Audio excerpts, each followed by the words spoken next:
Stop, good afternoon. So, puntaan natin yung isa ng tatay. Kanyang gasak bisitahin natin. Tatay Dick. Dahil may sakit siya, lakad-lakad muna. Medyo may paahan. Yan. Sama kayo guys ha. Ayan.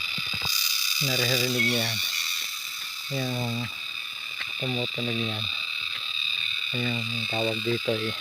Kuliglig. Hindi lang tayo makakita ng eksakto kung nasan. Ayan o.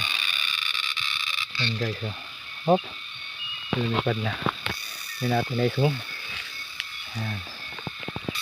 Ayan. So mapapansin nyo. Talagang pahapon na ako nakakyat. Sobrang init kasi. So medyo malilim naman yung kanyang medyo mainam. Distansya rin kasi yan. So continue lang tayo lakad habang may tugtog tayo ng kuliglig habang naglalakad. Yan. Ito po yung buhay ng misyonary so kahit saan.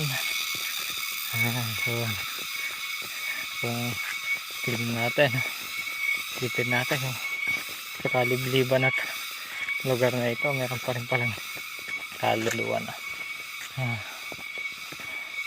patuloy na nagiging sa salita ng Panginoon.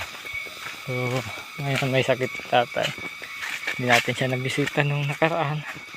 Nakit na siya ulit dito kasama yung mga anak niya. So ngayon puntahan natin para maipag-pray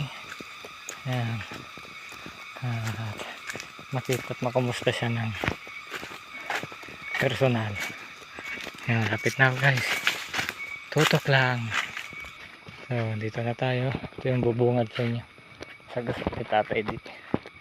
Mga tanim yung saging. Yan. Marami yan. Saging yung hanggang sa baba.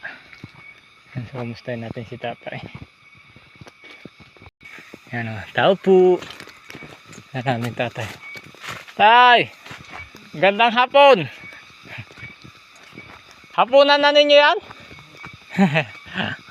Pagod na pagod ang aming tatay buta natin yung makain ng ating tatay. Ha? Ako lang po tay. Ako lang. Sige na. Sige na po. Diretso na lang yan.